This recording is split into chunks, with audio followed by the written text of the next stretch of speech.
Hi, I'm Zibby Owens, and you're listening to Moms Don't Have Time to Read Books. This 30-minute podcast features a new author interviewed by me every single day, 365 days a year, for about 30 minutes. I am also the publisher for Zibby Books, which publishes 12 books a year in fiction and memoir. Our books are already out now. You can check it out on zibbybooks.com. And we have a magazine called Zibby Mag, where we have lots of wonderful essays and lifestyle features. That's at zibbymag.com. We have classes at zibbyclasses.com. And I recently opened a bookstore in LA called Zibby's Bookshop at 1113 Montana Avenue at 11th Street in Santa Monica.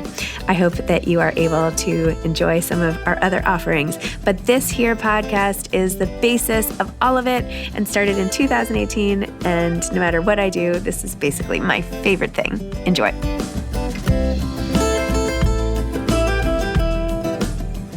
Adam Gopnik is the author of The Real Work on the Mystery of Mastery. Adam has been writing for The New Yorker since 1986. He is a 3-time winner of the National Magazine Award for Essays and for Criticism, and of the George Polk Award for Magazine Reporting. In March 2013, Gopnik was awarded the Medal of Chevalier de l'Ordre des Arts et des Lettres by the French Republic. He lives in New York City with his wife and their 2 children. Did you like my accent?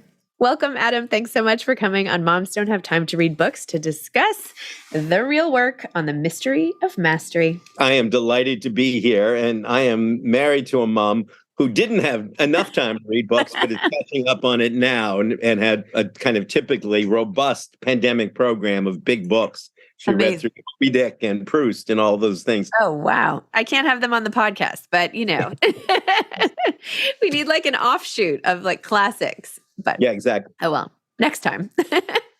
Anyway, exactly. Okay, so The Real Work. This phrase comes from magicians. Tell everyone what your book is about and why this book and why now. Well, my favorite line in the book was originally intended to be its opening line, which is, this is a self-help book that won't help. Yeah, I loved that, by the way. That was my awesome. My publisher asked me I would keep it, but move it to a slightly later spot so people picking it up in the bookstore wouldn't say, what? But it's a series of personal essays, really, comic essays of the kind that I write for the New Yorker magazine most often, about learning to do things in what I'll call politely later middle age. And specifically, it's about, as the subtitle of the book says, the mystery of mastery. How is it we get good at things? How is it that we get satisfaction when we're not particularly good at things? How do we learn to do new things in later life? How did we learn to do new things when we were younger? And if the book has a crux, and I hope, as with all good books, its pleasures lie in the particulars. There are, I hope, some very funny portraits of the back and forth between me struggling to learn a new skill, like learning to drive, and the combination of patience and exasperation on the part of this wonderful gamut of teachers who I was blessed to stumble upon. Jacob Collins, a hard-nosed, reactionary drawing master who taught me how to draw nude bodies. Arturo Leon, a wild Ecuadorian driving instructor who taught me in my 50s how to become the noodle, how to be both relaxed and present in a car where I was terrified. Right on to Joey Contrada, my wonderful boxing instructor, who I hope I'll see again tomorrow. I'm still very much engaged with, who demonstrated to me that boxing is not unleashed belligerence at all, but just the opposite. It's learning a tight balletic-like choreography of gestures that you have to internalize. So there's all these encounters with wonderful teachers. But if there's a kind of takeaway from it all, aside from the pleasures of those particulars, the takeaway is twofold, I think. One is that accomplishment matters more than achievement. This is a theme that I decanted on in the New York Times just last week. I tried to compress the book from 50,000 words into 1,000. Yes, thank you for that. And the point is that we live in a society that is absolutely driven by an idea of achievement. And it's particularly something that we install or instill, both words operate, into our children. We want them to achieve. We want them to pass the next test. We want them to get straight A's. Then we want them to get into a competitive college, on. And we drive them that way. And we drive ourselves in similar ways because we are those children grown up And as a consequence, we kind of are caught up in a not even a rat race, kind of like more like a rat maze where you're constantly turning the next corner. We're having our kids turn the next corner. They get the next sugar shot of achievement approval, and then they go on. Against that, I posit the existence of accomplishment. And by accomplishment, I mean all of the, if you like, inner-directed, self-made, self-nourishing activities that we choose. I gave the example in that piece in the Times of my learning to play guitar, teaching myself to play guitar when I was 12 years old.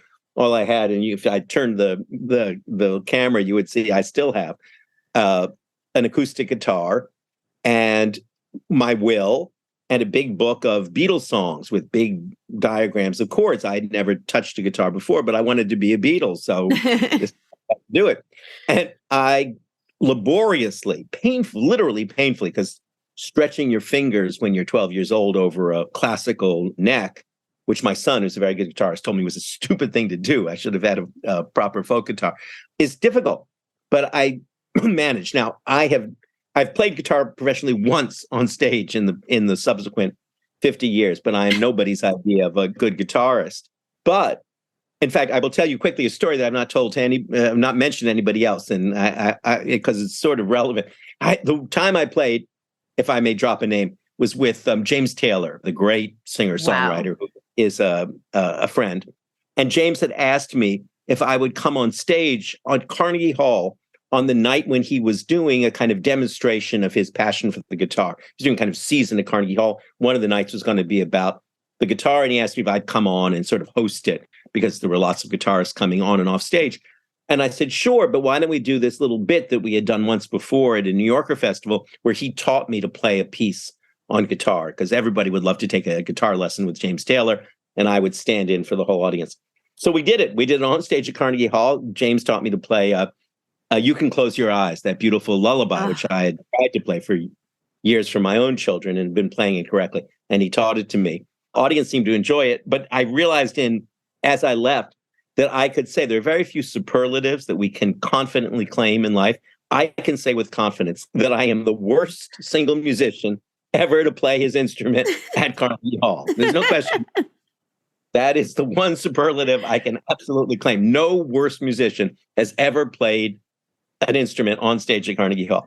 In any case, that was my one time. Nonetheless, though that was the only time I've ever played guitar professionally, or unprofessionally as it happened, everything else that I've accomplished in life, everything I've achieved in life, is really built on the pedestal of that accomplishment, because it was when I taught myself how to play guitar through sheer dint and perseverance that for the first time in my life, I felt confident in the pursuit of any task. Once you've done that, you believe, you recognize, or in a funny way, Zibby, your body recognizes. I don't know how else to put it. Your body learns that given a difficult task, you may not master it to the ultimate level, but that you can manage it. And we all know as parents how enlivening, how empowering, to use another old-fashioned word, that is for our kids. And it doesn't matter if they get to be the best at it. The moment when they can hit a baseball or serve a tennis ball or write a haiku, or in my son's case, learn to do complicated sleight of hand with a deck of cards. Those are the moments when we see them light up, when they seem genuinely to have become in touch with that thing psychologists sometimes call the flow, the presence of absorption, which is all that happiness is, really, is absorption in a task outside ourselves. So this is a very long-winded way of saying that the book posits the difference between accomplishment and achievement, and is really about the joys of accomplishment. Wow. Well, thank you for that. And long-winded is great. I love long. That's the whole point, is to get you to talk. So there you go. It was funny because you talked about in the book about how in middle age we are perhaps less, you had a funny line that we're less able but more aware of our, so tell me a little bit more about that. And is there hope for us middle-aged people? Totally. Well, when we're kids and adolescents, right, and we're searching for a vocation, the thing we do well in life. So we sort of sort through a bunch of things and we rule out a lot of stuff that we don't, in some sense, naturally do well. I tell the story in the book about when I went to learn to draw, because I'd been an art critic for 40 years and did not know how to draw at all. Now, you could make a case that you don't have to know how to draw to be a good art critic, in the same way you don't have to be able to hit a 100-mile-per-hour fastball to be a good sports writer. Just the opposite most often. The greatest sports writers tended to be, like my hero, A.J. Liebling, the greatest boxing writer, tended to be corpulent, stolid, immobile man who loved to observe. Though Liebling, in fact, did box as a young man. But I do think that if you have some general, tactile, corporeal sense, haptic sense, if you like, of what that task is like, you may not be able to do it better, but you have a much deeper understanding of what the particular challenge is that confronts the boxer or the painter or whomever it might be. Once you've studied drawing, even if you draw very badly, when you look at a Renaissance picture forever after, you're a little more immune to the temptation of seeing it as a kind of move in a game of abstract historical chess. And you're aware that what Michelangelo or Castagno or Mantegna was struggling with was, how do you describe the way the weight of a foot lands on the ground while the weight of the opposite hip is lifted above it? That's what they were struggling with, not where does this fit in the development of Western civilization. So in that sense, I think it's hugely valuable. But as a kid, couldn't draw at all, so I just put it aside. I said, I'm not going to dissect frogs when I'm grown up, and I'm not going to do art. I'm going to be a writer. But when we come to them again later in life, we realize we don't have to be good at it to get something extremely significant from it. Something significant, both in the sense that I was just describing, that we become more attuned, sensitive, if you like, to the nature of the tasks other people take on. If you want to appreciate what a great pianist does, play piano poorly. That's the way. That's the way to get it. And I do that. I do play piano poorly, so I can. When I hear Bill Evans or Earl Garner or someone like that, I have a sense of the power, virtuosity of what they do. But the other great advantage of it is that the internal sensation that learning a new thing supplies you is paradoxically every bit as rich for those of us who do it poorly, but attempt it passionately and with perseverance, as is for the people who are genuinely good at it. I tell the story at one point, as you know, Zibby, in the book, about the hummingbird and the elephant. That could have been an alternative title for this book, The Hummingbird and the Elephant, because there's the famous kind of folktale that hummingbirds and elephants have the same number of heartbeats in a lifetime, 1 billion heartbeats. And you'd be sure that that was just a folktale, but it's true. It turns out to be true. There's a whole heartbeat project at North Carolina State University where they study heartbeats, and grosso modo, with obvious exceptions, every mammal and bird basically gets 1 billion heartbeats in a lifetime. The hummingbird gets hers in 100 days and the elephant gets his in 100 years, but they have the same number of heartbeats. And the poetic reflection one inevitably makes about that is that their experience of existence is identical, right? The hummingbird in 100 days mates, eats, feeds, exists, flies, just as intently as the elephant does over its 100 years. And the next poetic extrapolation that comes immediately to mind is that we all have the interiors of hummingbirds. Our hummingbird heartbeats rest in our own interiors. And when we take on a new task, we get the flutter, the thrill, the excitement of having gotten a bit better at it. There's every single task that I undertook in the course of doing this book, and they wasn't planned in advance. It was one thing after another happened. Every single thing I did had exactly the same structure. And that is, you were introduced to these very counterintuitive, stubborn, halting steps. Dancing is the model for everything else. I've learned to foxtrot with my wonderful daughter, Olivia, and you trip over your feet trying to follow the steps that your formal dance teacher is insisting on, and you look like a fool, and she struggles to follow your lead, and so on. And then over time, through sheer passionate perseverance and repetition, those stumbling steps become a dance. And you hold your daughter in your arms and you realize, oh, darling, we're dancing together. That's the model of how all of those things happen. And you don't have to be dancing at the level of Sid Charisse and Fred Astaire to have that enormous sense of bliss, of release, of the flow being a tangible thing between the two of you simply by having done it. And so the glorious thing is, as we get older, that feeling, which is in some ways rarer in our mature lives than it was when we were younger. When we were younger, we were getting that hit, that high all the time.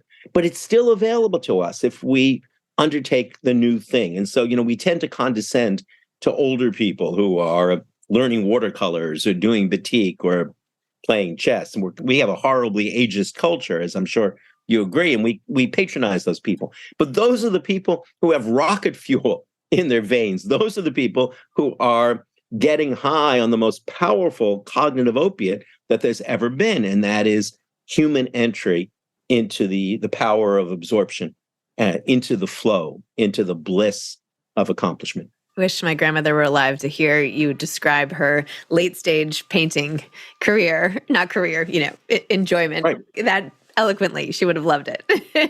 But it's true. I'm wondering, what do you think? Because I feel like some of the things I accomplish or I have to master are on the computer. They're not like learning to, back dive anymore, right? Or all those things I used to do.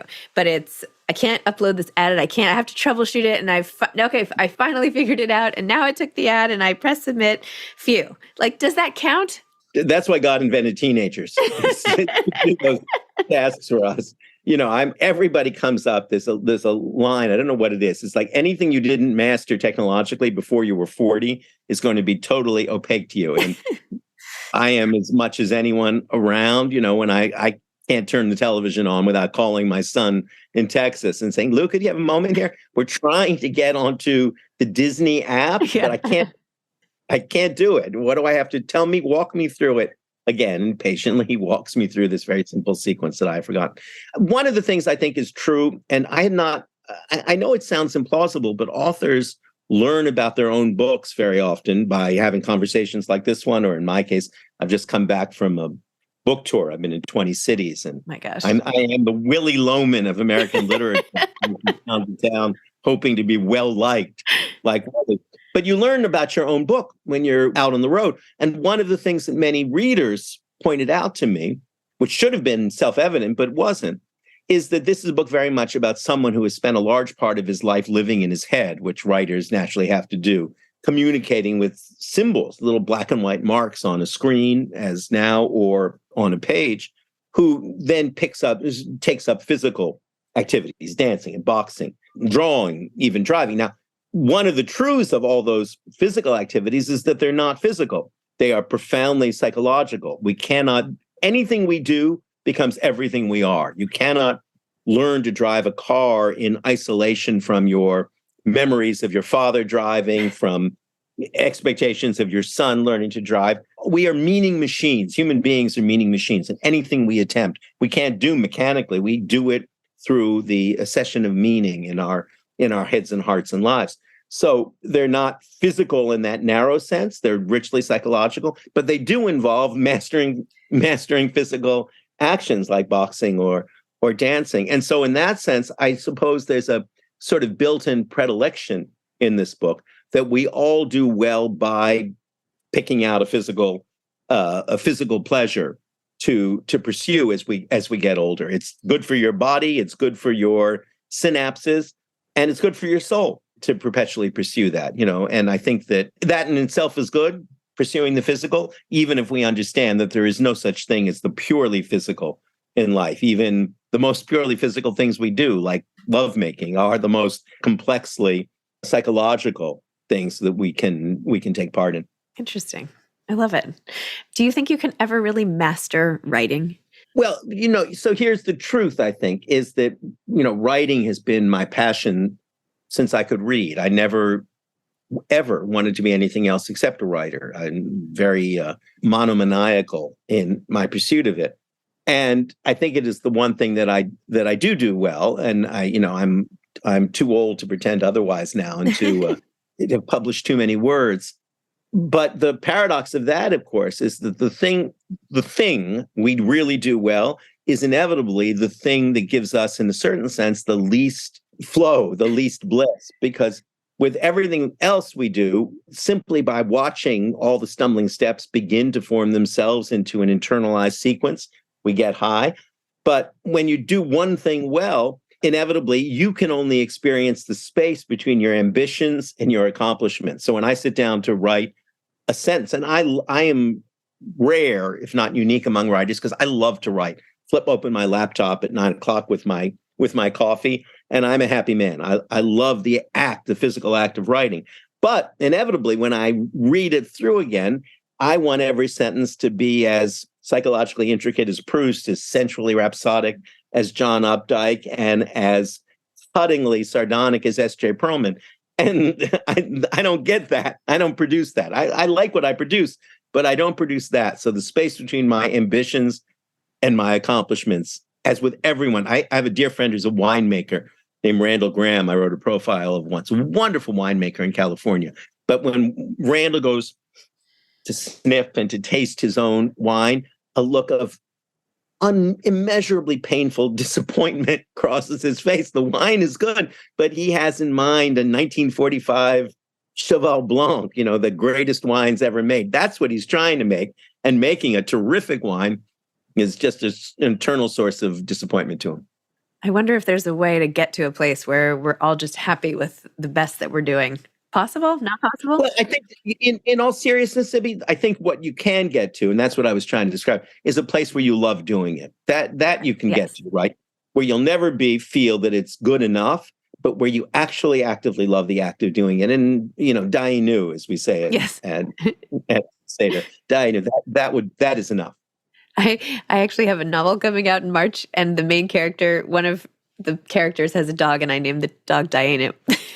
Good. It's a great, it's very Jewish, but I always think it's one of the greatest words, phrases of wisdom that there is. That would be enough, right? Yes, it would be enough. Just did that much for us, that would be enough. Yes. And it's a beautiful thought. I agree. What is something you would like to master next? Is there anything on your wish list? Yeah, absolutely. Two things, particularly, both of them I'm pursuing, but didn't have, was just kind of nosing around when I was working on this book. One is singing. I write songs, I write musical theater. And though I'm a lyricist, not a composer, or occasionally I'll paint a tiny tune and the composer will take it and move it to another dimension. I would love to be able to sing my own work, because it's very hard to demonstrate a song to a singer or an actor or an actress without singing it. I have a good friend, Richard Maltby, wonderful lyricist, who can really land a song. The composer Andrew Lippa, who I'm writing a show with right now, is a fantastic singer, professional quality singer. So I'd like to be able to sing well enough just to learn it. And the best singers I know all tell me it's not that hard. Singing is just speaking in pitch. So I'm struggling with that. The other thing is to learn Italian. I love Italy. I thought you said accounting, and I was like, what? No. Why? Accounting is totally off the mark here. I learned to draw, and that was difficult as a kid. I'm never going to learn accounting.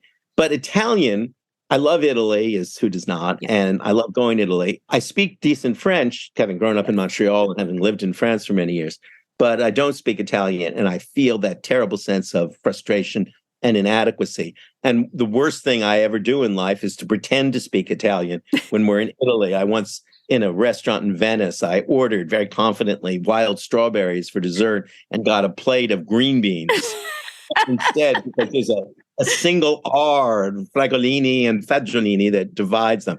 The kids thought it was the single funniest thing that had ever happened in the world. And they do not pause in compassion to repeat the story to their friends. So I would like to be able to speak with enough authority to distinguish between wild strawberries and green beans. I tried to take Italian when I was in my 20s, and I took it for, a year. Now, of course, I remember nothing, but it's such a beautiful language. It's fun even when you fail. Yes, I would. So I would like to have enough to be able to order order dinner. And of course, the waiter served you the green beans. What a move, right? Yes. Yes, of course, he wasn't going to cut me a break. I will say that of all the things I'm proud of, I have a wonderful Italian publisher who publishes all of my books in Italian, beautifully designed. So far as I can tell, they've never sold a single copy of anything, but they all exist in Italian, and nothing makes me prouder than looking over at my shelf and seeing my books in Italian. What advice do you have for aspiring authors? Two things, in all seriousness. First is that the big task in writing is to turn the mental task of writing into a physical task of having written. It sounds counterintuitive, I know, but you don't really write with your head, though you live in your head to some degree. You write with your stomach. That is, you just have to treat it as a challenge, like riding a stationary bike or being on a treadmill, right? Where you just commit to doing it physically day after day after day, because your brain is smarter than your mind. The best sentences, the most interesting ideas you ever have will come from your brain into your fingers without the intercession of your conscious mind very often. And if you make that commitment just to work 4 hours a day the way you would go to the gym, you will astonish yourself by how much you produce. And then something that exists can always be made better. Something that doesn't exist can't be made to exist. So that's the fundamental challenge in writing is releasing yourself just to produce and trusting that the process will eventually produce something good. That's one part of it. And the other thing is the same as with everything else, is to make an absolute commitment to perseverance. Anthony Trollope, my favorite novelist in English, had a full-time job at the post office, and he woke himself up at 6 a.m. to write for 3 hours before he had to go to the post office at 9. And he wrote, I think, not only among the greatest series of English novels, but the most voluminous series of English novels. So make that commitment. Make the commitment to the time, and then make the commitment to the physicality of it. And you will astonish yourself by what you're able to accomplish. I'd much rather commit to the writing than the gym. If we have to choose. then do that. But I'm sure you've had the same experience too. And there's almost, I talked about that moment of inner bliss, of the flow, when the stumbling steps become a sequence. That's true in writing too. I know that there are mental aerobics, just like physical aerobics, and about 45 minutes into my own stumbling steps on the keyboard, even after all these years, the aerobics kick in and the sentences begin to spin themselves out, and all the little jokes, puns, alliterations begin to unspool without your being fully in control of it. Well, I'm going to disagree with the self-help that doesn't help, because I do think it helps. I think it is actually an ode to the growth mindset, which every parent is trying to teach their kids every day. And it's been packaged and repackaged in so many articles and ways. And this book is like, people learn through hearing stories of people trying things. So this is actually quite helpful. And I think it's important for all of us grown-ups not to lose that joy of learning and mastery, even if it is just uploading a file or writing a page or whatever it is. You'd kind of say so. And yes, of course, I think the book helps. It helps us become aware of how we became selves in the first place, and how we can continue to expand ourselves as life goes on. So yes, I think it helps. Even if it doesn't give you shortcuts and recipes, it gives you long cuts, to speak. It does certainly give you stories. Yes. Well, thank you, Adam. This was so much fun. I really love talking to you. I've been a fan for so long. So thank you very, very much for coming on. It was truly my pleasure. Thank you. All right. Have a great day. You too now. Okay. Bye-bye. Bye-bye. Thanks for listening to this episode of Moms Don't Have Time to Read Books. Don't forget to follow me on Instagram at Zibby Owens and at Moms Don't Have Time to Read Books. Also sign up for my newsletter at zibbyowens.com, and sign up for my virtual book club and meet lots of authors on Zoom every other week. Thanks so much to Steve and Ryan at Texture Sound for the sound editing. And thank you to Morning Moon Productions for providing this fantastic intro and outro music.